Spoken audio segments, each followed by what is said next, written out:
मित्रांनो, ही गोष्ट त्या काळाची आहे जेव्हा माझ्या मामा यांच्या मोठ्या मुलाचं लग्न होतं. आम्ही सगळे नानांचं जुनं घर, म्हणजे सोलापुरातलं त्या जुनाट वाड्यात राहत होतो. त्यावेळी माझी दीदी, स्वाती, गावी आली होती. मी तिला पहिल्यांदा पाहिलं आणि बस, तिच्या व्यक्तिमत्वाकडे पाहून माझ्या मनात काहीतरी विचार येऊ लागले.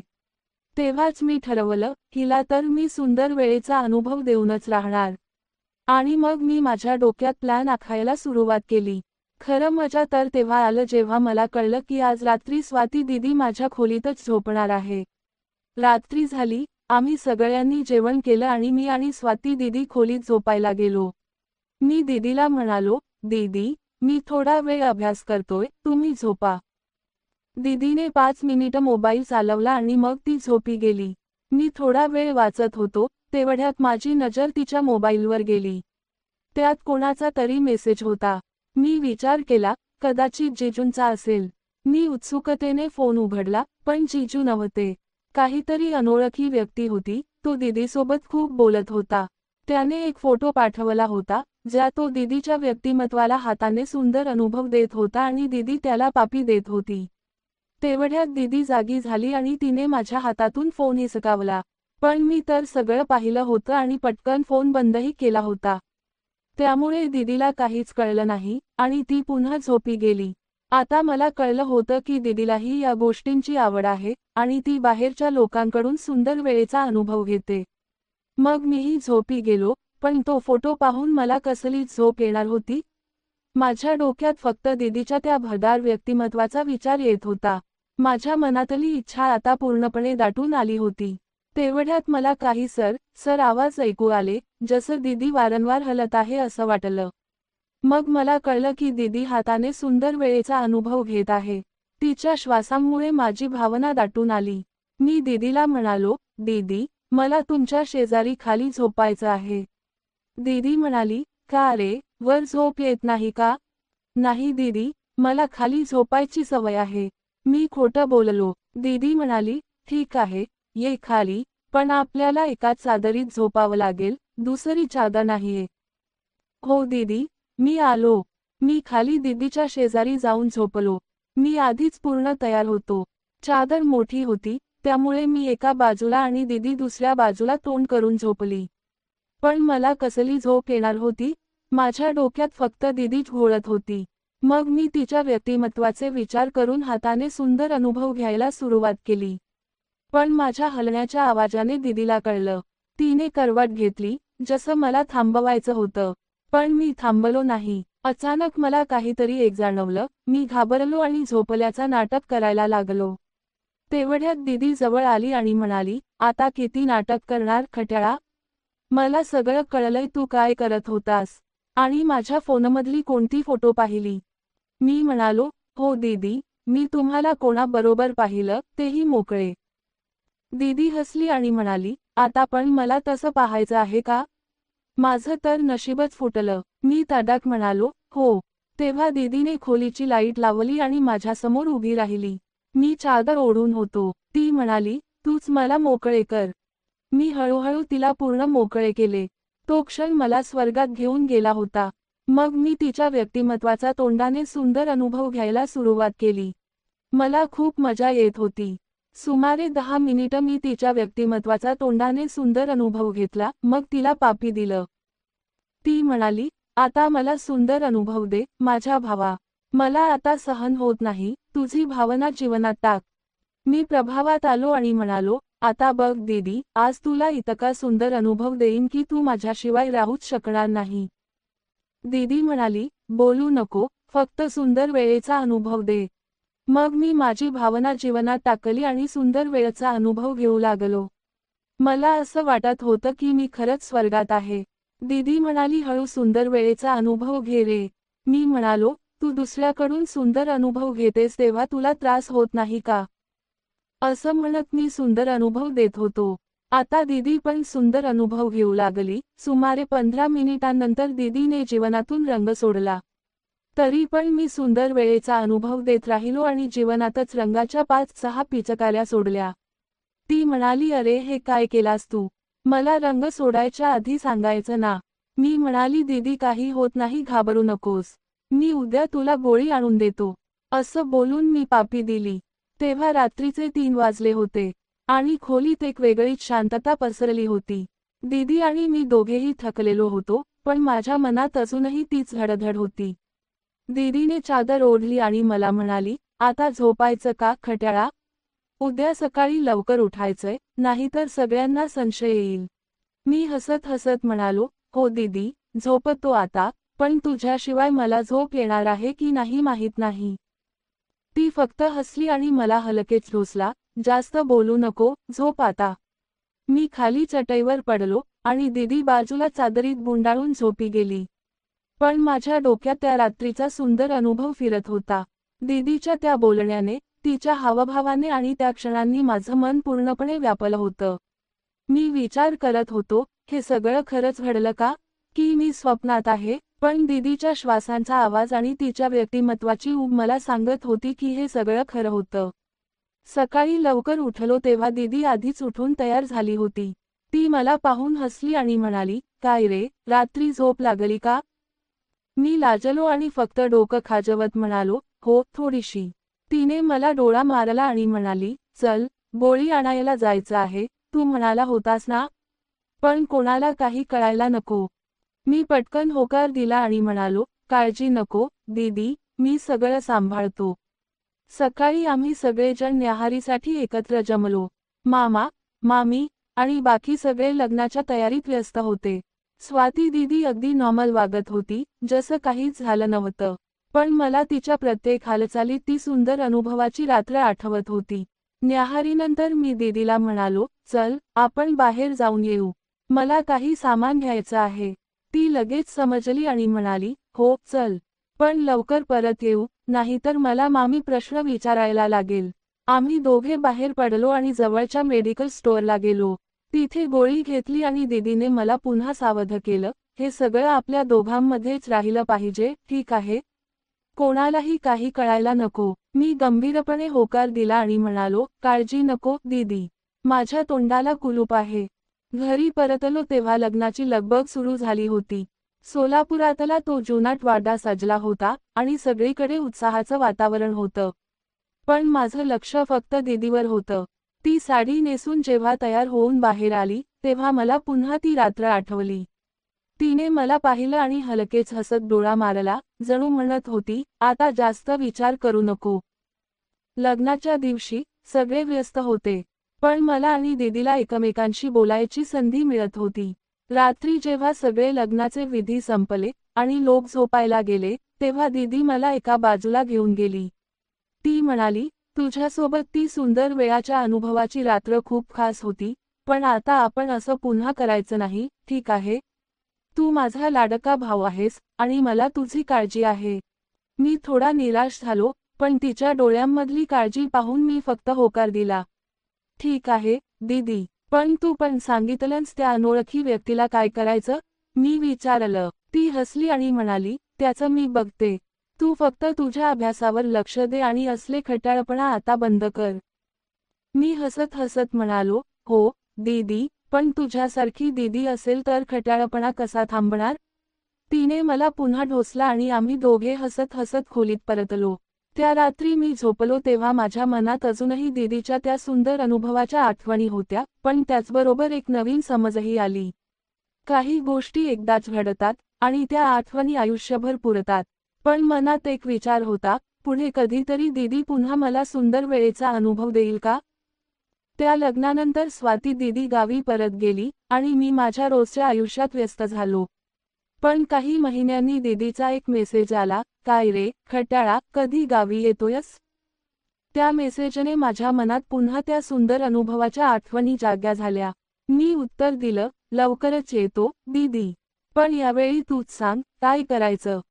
तिने फक्त एक स्माइली पाठवली आणि म्हणाली, अरे, तुझ्या मामाचं गावातलं घर रिनोव्हेट करायचं आहे. मामा मामी दोघेही इथे येतायत आणि मी पण येणार आहे. तू पण ये, मजा येईल. आणि हो, तुझ्या अभ्यासाचं काय? जास्त खट्याळपणा करू नकोस. तिच्या त्या शेवटच्या वाक्याने मला पुन्हा ती रात्र आठवली आणि मी मनातल्या मनात हसलो. मी लगेच तयारीला लागलो. गावात जायची संधी पुन्हा मिळते आणि दीदी तिथे असेल यापेक्षा जास्त काय हवं? 2 आठवड्यांनी मी गावात पोहोचलो. मामा मामी आधीच तिथे होते आणि घराच्या रिनोव्हेशनचं काम जोरात चालू होतं. सोलापुरातला तो जुनाट वाडा आता थोडा आधुनिक झाला होता, पण त्याची ती जुन्या काळाची जादू अजूनही कायम होती. दीदी दुपारी गाडीतून उतरली, तेव्हा तिला पाहून माझ्या मनाचा ठोका चुकला. तिने साधी सलवार कुर्ती घातली होती, पण तिच्या चेहऱ्यावरची तीच स्मित आणि डोळ्यांमधली चमक मला पुन्हा त्या सुंदर रात्रीच्या आठवणीत घेऊन गेली. संध्याकाळी सगळे जण घराच्या अंगणात बसून गप्पा मारत होते.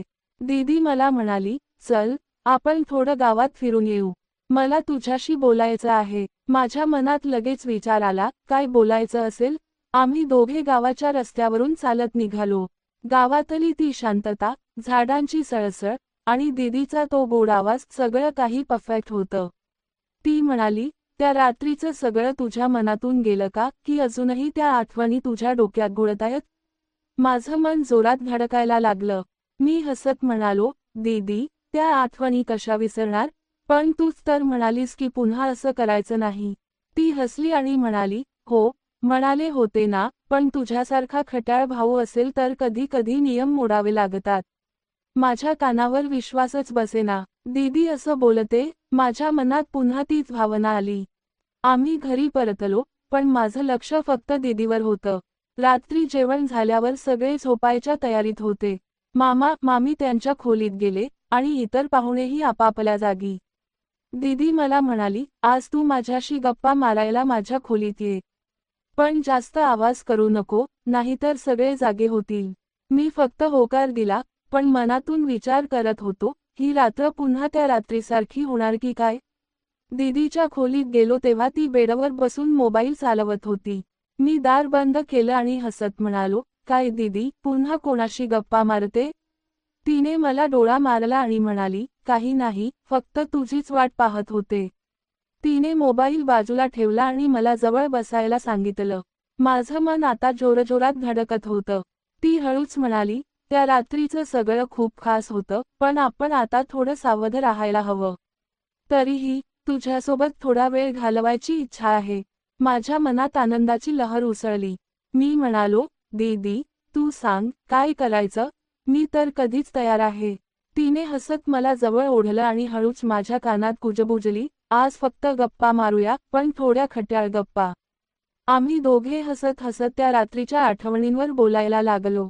ती मला तिच्या कॉलेजच्या दिवसांबद्दल, तिच्या मित्र-मैत्रिणींबद्दल सांगत होती आणि मी तिला माझ्या कॉलेजच्या गमती सांगत होतो.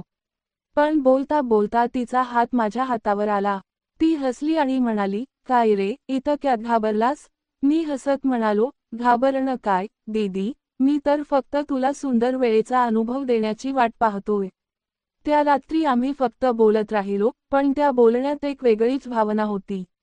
दीदीने मला मिठी मारली आणि म्हणाली, तू खरंच खूप खास आहेस, पण आपण आता फक्त भावंडांप्रमाणे राहायचं, ठीक आहे? त्या रात्रीचं सगळं एक स्वप्नासारखं होतं आणि ते तसंच ठेवूया. माझं मन थोडं हलकं झालं, पण त्याचवेळी त्या रात्रीच्या आठवणी पुन्हा जाग्या झाल्या. मी फक्त होकार दिला आणि म्हणालो, ठीक आहे, दीदी, पण तुझ्यासारखी दीदी असेल तर स्वप्न पाहणं कसं थांबवणार? तिने मला हलके छोसला आणि म्हणाली, आता झोप, खट्याळा. उद्या सकाळी लवकर उठायचंय. त्या रात्री मी दीदीच्या शेजारी चटईवर झोपलो, पण माझ्या मनात त्या आठवणींचा एक खजिना तयार झाला होता. सकाळी उठलो तेव्हा दीदी पुन्हा तीच खट्याळ स्मित घेऊन मला चिडवत होती. काय रे, रात्री स्वप्नात कोण दिसलं? मी फक्त हसलो आणि म्हणालो, तूच, दीदी, तूच. ती हसली आणि आम्ही दोघे न्याहारीसाठी खाली गेलो. गावातले ते काही दिवस खूप खास होते. दीदी आणि मी एकमेकांशी खूप जवळ आलो, पण आता ते नातं फक्त भावंडांचं होतं, तरीही त्यात एक वेगळीच गोडवा होता. दीदी परत गेली तेव्हा तिने मला मेसेज केला, कधीही गावी ये, खट्याळा, पण आता फक्त चांगले भाऊ बनून राहा. मित्रांनो, सोलापुरातला तो जुनाट वाडा. त्या भिंतींमागे काहीतरी लपलं होतं, जे मला आणि स्वाती दीदीला हळूहळू कळायला लागलं. दीदी गावाहून परत गेली होती, पण तिचा तो शेवटचा मेसेज, कधीही गावी ये, खट्याळा, माझ्या डोक्यात फिरत होता. त्या मेसेजमागे फक्त खट्याळपणा होता की काहीतरी जास्त गूढ आहे, हे मला कळत नव्हतं. पण एक गोष्ट नक्की, त्या रात्रीच्या आठवणी माझ्या मनात कायमच्या कोरल्या गेल्या होत्या. आणि आता जेव्हा मी पुन्हा त्या वाड्यात पाऊल ठेवलं, तेव्हा मला जाणवलं की हा वाडा फक्त आठवणींचा खजिना नाही, तर त्यात काहीतरी भयानक आणि अनपेक्षित लपलंय. 2 महिन्यांनंतर मला मामीचा फोन आला. रे, गावी ये रे. वाड्याचं रिनोव्हेशन जवळपास पूर्ण झालंय, पण काही काम बाकी आहे. आणि हो, स्वाती पण येणार आहे. माझं मन पुन्हा त्या जुन्या आठवणींनी भरलं. दीदी येणार आहे. पण त्याचबरोबर माझ्या मनात एक विचित्र काळजी दाटली. मामीच्या आवाजात काहीतरी वेगळं होतं, जसं काही सांगायचं होतं पण सांगितलं नाही. मी गावी पोहोचलो तेव्हा सोलापुरातलं वातावरण थोडं बदललं होतं. आकाशात ढग जमा झाले होते आणि वारा जरा जास्तच थंड होता. वाड्याच्या बाहेर उभं राहिल्यावर मला जाणवलं की हा वाडा आता थोडा आधुनिक दिसत असला, तरी त्यातली ती जुन्या काळाची भुताटकी वाईब अजूनही कायम होती. भिंतींवर नवीन रंग चढला होता, पण त्या जुन्या खिडक्या, लाकडी दरवाजे आणि त्या गडद कॉरिडॉरमधून येणारा हवेचा आवाज मला अस्वस्थ करत होता. मामी मला भेटले आणि त्यांनी मला घरात नेलं. रे, तुझी दीदी संध्याकाळी येणार आहे. तू थोडं सामान आवरायला मदत कर, मामा म्हणाले. मी होकार दिला, पण माझं लक्ष त्या वाड्याच्या प्रत्येक कोपऱ्याकडे गेलं. काहीतरी विचित्र होतं. मला वाटत होतं की कोणीतरी मला पाहतंय, पण मागे वळून पाहिलं तर कोणीच नव्हतं. संध्याकाळी दीदी आली. ती गाडीतून उतरली तेव्हा तिच्या चेहऱ्यावर तीच खट्याळ स्मित होतं. काय रे, खट्याळा, पुन्हा गावात आलास? तिने मला चिडवलं. मी हसत म्हणालो, तुझ्यासाठी तर कुठेही येईन, दीदी. ती हसली, पण तिच्या डोळ्यांमध्ये मला एक वेगळीच चमक दिसली, जसं काही ती काहीतरी लपवत होती. रात्री जेवण झालं आणि सगळे झोपायच्या तयारीत होते. मामी त्यांच्या खोलीत गेले आणि मी दीदीला म्हणालो, आज पुन्हा तुझ्याशी गप्पा मारायच्या का? ती हसली आणि म्हणाली, हो, पण आज फक्त गप्पा, खट्याळपणा नाही. मी हसत होकार दिला, पण माझ्या मनात त्या आधीच्या रात्रीच्या आठवणी पुन्हा जाग्या झाल्या. दीदीच्या खोलीत गेलो तेव्हा ती बेडवर बसून तिचा मोबाईल चालवत होती. मी दार बंद केलं आणि हसत म्हणालो, काय दीदी, पुन्हा कोणाशी गप्पा? तिने मला डोळा मारला आणि म्हणाली, काही नाही, फक्त तुझीच वाट पाहत होते. पण तिच्या मोबाईलवर एक मेसेज आला आणि ती पटकन गडबडली. तिने फोन बंद केला आणि मला म्हणाली, चल, गप्पा मारूया. पण तू जास्त प्रश्न विचारू नकोस. आम्ही बोलायला लागलो. ती मला तिच्या कॉलेजच्या गमती सांगत होती, पण माझं लक्ष तिच्या मोबाईलवर होतं. त्या रात्री त्या अनोळखी व्यक्तीचा मेसेज आठवला आणि मला उत्सुकता लागली. मी विचारलं, दीदी, त्या रात्री तुझ्या फोनवर कोणाचा मेसेज होता? तो कोण होता? ती थोडा वेळ शांत राहिली आणि मग हसत म्हणाली, अरे, तो फक्त एक मित्र होता. तू जास्त डोकं लावू नको. पण तिच्या बोलण्यात काहीतरी खोटं वाटत होतं. तेवढ्यात मला एक सर असा आवाज ऐकू आला. तो आवाज खोलीच्या बाहेरून येत होता, जसं कोणीतरी कॉरिडॉरमधून चालत होतं. मी दीदीला म्हणालो, ऐकलंस का हा आवाज? ती म्हणाली, काही नाही रे. हा वाडा जुनाट आहे, असे आवाज येतच असतात. पण मला खात्री होती की हा फक्त वाऱ्याचा आवाज नव्हता. मी उठलो आणि दार उघडलं. बाहेर गडद अंधार होता आणि कॉरिडॉरच्या शेवटी एक अस्पष्ट सावली दिसली. मी घाबरलो आणि पटकन दार बंद केलं. दीदी, तिथे कोणीतरी होतं. मी घाबरत म्हणालो. ती हसली आणि म्हणाली, अरे, तुझ्या डोक्यात भूते शिरलीत. कोणी नाहीये तिथे, चल, झोप आता. पण तिच्या चेहऱ्यावरचं हसू मला बनावट वाटलं. ती काहीतरी लपवत होती आणि मला त्या सावलीचं रहस्य जाणून घ्यायचं होतं. त्या रात्री मला झोप लागली नाही. दीदी शांतपणे झोपी गेली होती, पण माझ्या डोक्यात त्या सावलीचा विचार घोळत होता. मी हळूच उठलो आणि कॉरिडॉरमध्ये डोकावलं. सगळीकडे शांतता होती, पण त्या शांततेत काहीतरी भयानक लपलं होतं. मी हळूहळू पुढे गेलो. वाड्याच्या त्या जुन्या भागात, जिथे रिनोव्हेशन अजून पूर्ण झालं नव्हतं, एक लाकडी दरवाजा होता. तो नेहमी बंद असायचा, पण आज तो थोडासा उघडा होता. मी हळूच दरवाजाजवळ गेलो आणि आत डोकावलं. आत एक मोठी खोली होती, ज्यात जुन्या वस्तू, फर्निचर आणि काही जुन्या तैलचित्रांचा ढीग होता. त्या खोलीतून एक विचित्र वास येत होता, जसं काहीतरी कुजलं होतं. मी आत पाऊल टाकलं आणि तेवढ्यात मला एक फोटो दिसला. तो फोटो दीदीचा होता, पण त्यात ती एका अनोळखी व्यक्तीसोबत होती. तूच तो, ज्याचा मेसेज मी त्या रात्री पाहिला होता. माझं मन धडधडायला लागलं. हा कोण होता आणि हा फोटो इथे काय करत होता? मी फोटो हातात घेतला आणि तेवढ्यात मला मागून कोणाचा तरी श्वास ऐकू आला. मी पटकन मागे वळलो, पण कोणीच नव्हतं. पण मला खात्री होती की मी एकटाच नाहीये. त्या खोलीत काहीतरी होतं, जे मला दिसत नव्हतं. मी घाबरत घाबरत खोलीतून बाहेर पडलो आणि दीदीच्या खोलीकडे धावलो. पण जेव्हा मी खोलीत पोहोचलो, तेव्हा दीदी तिथे नव्हती. तिचा बेड रिकामा होता आणि तिचा मोबाईल तिथेच पडला होता.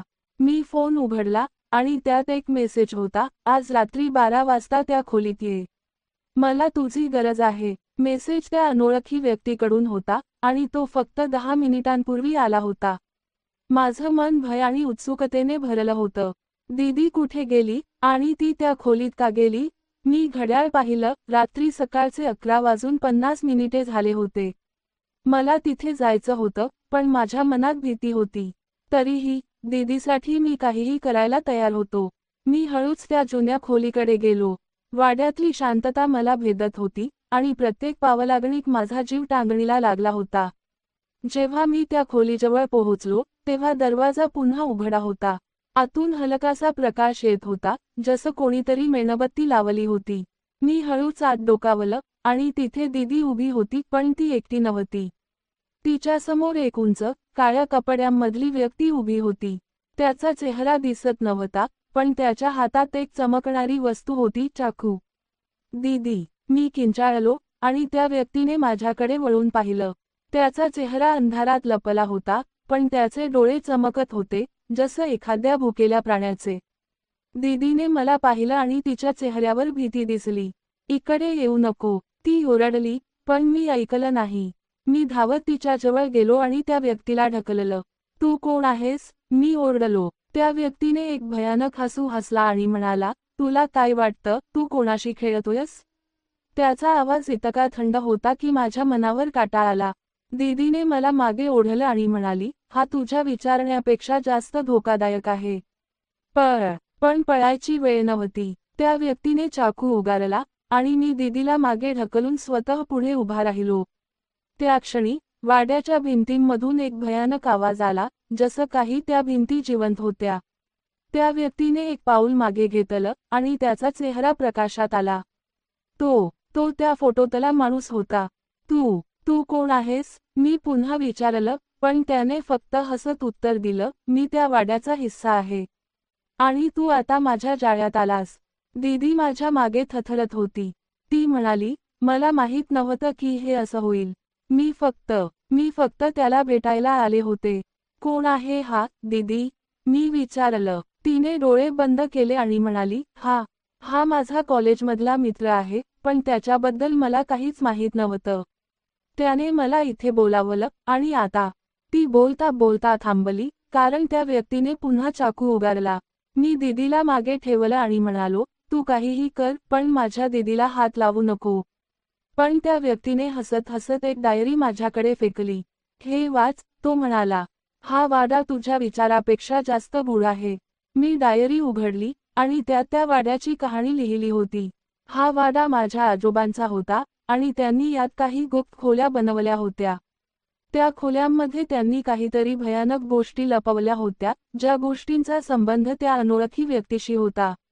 डायरीत एका गुप्त खोलीचा उल्लेख होता, जिथे एक शापित वस्तू ठेवली होती, जी कोणालाही त्या वाड्यात येण्यापासून रोखत होती. ही वस्तू कुठे आहे? मी विचारलं. त्या व्यक्तीने हसत हसत एका भिंतीकडे बोट दाखवलं. तिथे, तो म्हणाला. पण तिथे जाण्याची हिंमत तुझ्यात आहे का? मी आणि दीदी एकमेकांकडे पाहिलं. मला माहीत होतं की आता मागे फिरण्याचा प्रश्नच नाही. मी दीदीला म्हणालो, तू इथेच थांब. मी त्या खोलीत जाऊन पाहतो. पण दीदीने माझा हात पकडला आणि म्हणाली, नाही, मी तुझ्यासोबत येणार आहे. आपण एकटे यातून बाहेर पडू. आम्ही त्या भिंतीजवळ गेलो. मी भिंत हलवली आणि तिथे एक लहानसा दरवाजा दिसला. तो उघडताच एक गडद जिना खाली जाताना दिसला. आम्ही दोघे हळूहळू खाली उतरलो. त्या जिन्यावरून एक विचित्र वास येत होता आणि हवेत एक भयानक शांतता होती. खाली पोहोचलो तेव्हा आम्हाला एक मोठी खोली दिसली, ज्यात एक विचित्र पुतळा ठेवला होता. तो पुतळा मानवासारखा दिसत होता, पण त्याचे डोळे चमकत होते, जसं काही तो जिवंत आहे. त्या पुतळ्याच्या हातात एक बॉक्स होता आणि त्या बॉक्सवर काही प्राचीन अक्षरं कोरलेली होती. हेच ते शापित वस्तू आहे, दीदी कुजबुजली. आपण याला हात लावायचा का? मी विचार करत होतो, पण तेवढ्यात मागून त्या व्यक्तीचा आवाज आला. हात लावलास, तर तुझं आयुष्य संपेल. मी मागे वळलो, पण तो कुठेच दिसला नाही. पण त्या खोलीत काहीतरी हालचाल झाली, जसं काही त्या पुतळ्याने हलकेच डोकं वळवलं. मी आणि दीदी घाबरलो, पण आता मागे फिरणं शक्य नव्हतं. मी हिम्मत करून तो बॉक्स उघडला, आणि आत एक चमकणारी मणी होती. त्या मणीला पाहताच मला एक विचित्र ऊर्जा जाणवली, जसं काही ती मला आत खेचत होती. त्या मणीला हात लावताच वाड्यात एक भयानक किंकाळी घुमली. भिंती हादरायला लागल्या, आणि त्या पुतळ्याचे डोळे लाल रंगाने चमकायला लागले. दीदी मला ओरडली, हा काय केलास तू? पण मला काहीच कळत नव्हतं. त्या मणीने माझा हात पकडला होता, आणि मला असं वाटत होतं की मी कुठेतरी दुसऱ्या जगात खेचला जात आहे. तेवढ्यात त्या व्यक्तीचा हसण्याचा आवाज पुन्हा आला. तुम्ही आता माझ्या खेळात अडकलात. तो म्हणाला, हा वाडा आता तुम्हाला सोडणार नाही. मी दीदीकडे पाहिलं, आणि तिच्या डोळ्यांत भीती दिसत होती, पण त्याचबरोबर एक ठाम निश्चयही होता. आपण यातून बाहेर पडायचंच. ती ओरडली, माझा हात धरून मला मागे ओढत. पण त्या मणीची ऊर्जा मला सोडत नव्हती. माझ्या हातात तो मणी जणू चिकटला होता, आणि माझ्या डोक्यात विचित्र आवाज घुमायला लागले, जसं कोणीतरी प्राचीन भाषेत मंत्र म्हणत होतं. माझं मन थरथरत होतं, आणि मला असं वाटत होतं की मी हळूहळू माझा ताबा गमावतोय. हा मणी सोड, दीदी किंचाळली, तिचा आवाज घाबरलेला पण ठाम होता. तिने माझा हात पकडून जोरात खेचला, पण त्या मणीची पाकळ इतकी मजबूत होती की माझ्या हातावर लाल डाग पडले. दीदी, मला काहीतरी होतंय. मी कसाबसा बोललो, माझा आवाज कापत होता. त्या खोलीतलं वातावरण आता बदललं होतं. हवा जड झाली होती, आणि त्या पुतळ्याच्या लाल डोळ्यांमधून एक भयानक प्रकाश बाहेर पडत होता. त्या व्यक्तीचा, ज्याला मी अजूनही पूर्णपणे ओळखत नव्हतो, हसण्याचा आवाज पुन्हा घुमला. हा मणी तुझा नाहीये, खट्याळा. तो म्हणाला, त्याचा आवाज आता जवळून येत होता, जसं तो आमच्या मागेच उभा होता. मी आणि दीदी मागे वळलो, पण तिथे कोणीच नव्हतं. फक्त त्या खोलीच्या भिंतींवर विचित्र सावल्या नाचत होत्या, जणू त्या जिवंत होत्या. हा कोण आहे, दीदी? तू याला खरंच ओळखतेस का? मी घाबरत विचारलं, माझं लक्ष त्या मणीवरून हटत नव्हतं. दीदीने डोळे बंद केले, जणू ती काहीतरी आठवण्याचा प्रयत्न करत होती. मग ती हळूच म्हणाली, हा माझा कॉलेजमधला मित्र आहे, पण त्याच्याबद्दल मला फक्त इतकंच माहीत होतं की तो या वाड्याशी जोडलेला आहे. त्याने मला सांगितलं होतं की इथे काहीतरी गुप्त आहे, आणि मी उत्सुकतेपोटी त्याच्याशी बोलायला लागले. पण मला कधीच वाटलं नव्हतं की तो असा असेल. असा म्हणजे काय? मी तिला मध्येच थांबवलं. माझ्या हातातला मणी आता गरम होऊ लागला होता, आणि माझ्या डोक्यातले आवाज आणखी तीव्र झाले होते. दीदी, तू मला सगळं सांग. हा माणूस कोण आहे, आणि हा मणी काय आहे? तिने माझ्याकडे पाहिलं, तिच्या डोळ्यांत भीती आणि पश्चाताप होता. मी खरंच सांगते, मला सगळं माहीत नाही. त्याने मला फक्त एवढंच सांगितलं की हा वाडा त्याच्या पूर्वजांचा आहे, आणि इथे एक शापित खजिना आहे, जो फक्त योग्य व्यक्ती उघडू शकते. त्याने मला इथे यायला सांगितलं, आणि मी फक्त मजा म्हणून आले. मजा? मी चिडून ओरडलो. आणि आता आपण या भयानक खेळात अडकलोय. त्या क्षणी त्या खोलीतलं तापमान अचानक खाली आलं, आणि मला माझ्या पाठीवर एक थंड स्पर्श जाणवला. मी घाबरून मागे वळलो, आणि तिथे तीच व्यक्ती उभी होती. त्याचा चेहरा अंधारात लपला होता, पण त्याचे डोळे लाल रंगाने चमकत होते, जसं त्या पुतळ्यासारखेच. तुम्ही दोघांनी माझा खजिना उघडला, तो हळूच म्हणाला. त्याचा आवाज इतका भयानक होता की माझ्या अंगावर काटा आला. आता तुम्ही दोघेही या वाड्याचे हिस्सा व्हाल. त्याने हात उंचावला, आणि त्याच्या हातात तो चाकू चमकला. पळ, दीदी, मी ओरडलो, आणि दीदीला मागे ढकलत मी त्या व्यक्तीवर धावलो. पण त्याने एका क्षणात मला बाजूला फेकलं, जणू माझं वजनच नव्हतं. मी भिंतीवर आपटलो, आणि माझ्या डोक्याला जोरात लागलं. डोळ्यांसमोर अंधारी आली, पण मी दीदीला ओरडताना ऐकलं, नाही, त्याला सोड. जेव्हा माझी नजर पुन्हा स्थिर झाली, तेव्हा मी पाहिलं की दीदी त्या व्यक्तीसमोर उभी होती. तिच्या हातात एक जुनं तलवारसारखं हत्यार होतं, जे तिने त्या खोलीतल्या ढिगाऱ्यातून उचललं होतं. तू माझ्या भावाला हात लावशील तर मी तुला जिवंत ठेवणार नाही. ती ओरडली. तिचा आवाज आता भीतीपेक्षा संतापाने भरला होता. त्या व्यक्तीने हसत हसत तिच्याकडे पाहिलं.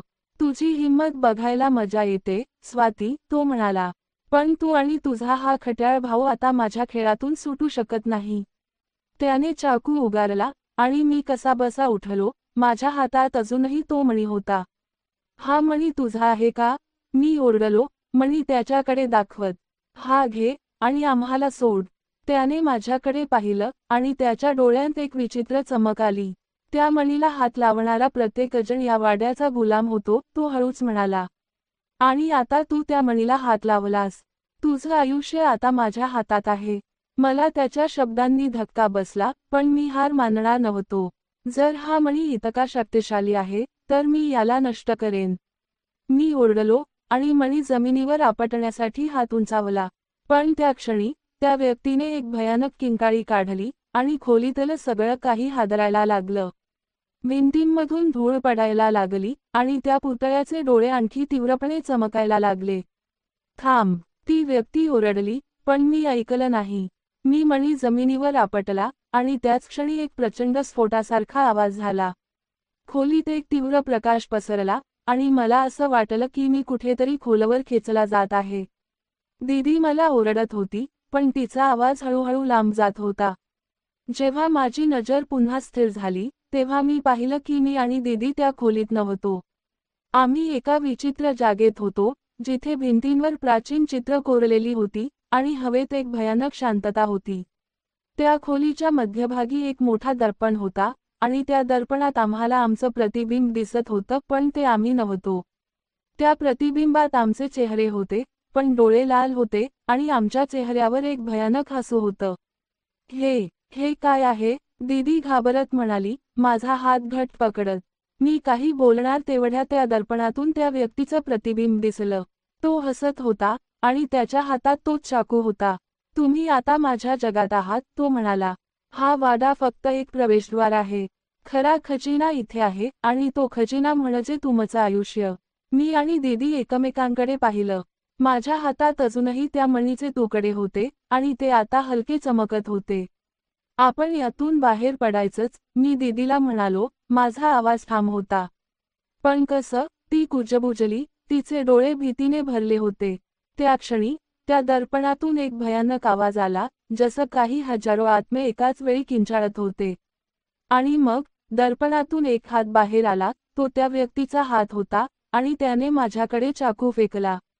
मी वेळीच बाजूला झालो, पण तो चाकू दीदीच्या जवळून गेला आणि तिच्या हाताला थोडंसं लागलं.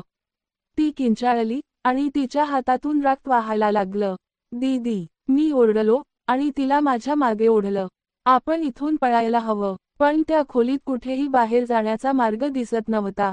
फक्त तो दर्पण आणि त्या भयानक प्रतिबिंबांनी आम्हाला घेरलं होतं. हा मणी, यातच काहीतरी आहे, दीदी हळूच म्हणाली, तिच्या हातातून रक्त टपकत होतं. तू जेव्हा तो तोडलास, तेव्हा आपण इथे आलो. कदाचित याचं दुसरं तुकडं आपल्याला बाहेर काढू शकेल. मी मणीचे तुकडे पाहिले, ते अजूनही चमकत होते आणि त्यातून एक विचित्र ऊर्जा बाहेर येत होती. पण कसं? मी विचारलं. तेवढ्यात त्या व्यक्तीचा हसण्याचा आवाज पुन्हा आला. तुम्ही कधीच बाहेर पडू शकणार नाही. तो ओरडला. हा मणी तुम्हाला इथेच अडकवेल कायमचा. पण मी हार मानणार नव्हतो. मी मणीचे तुकडे हातात घेतले आणि ते दर्पणावर फेकले. त्या क्षणी दर्पणात एक प्रचंड क्रॅक पडला आणि त्यातून एक तीव्र प्रकाश बाहेर पडला.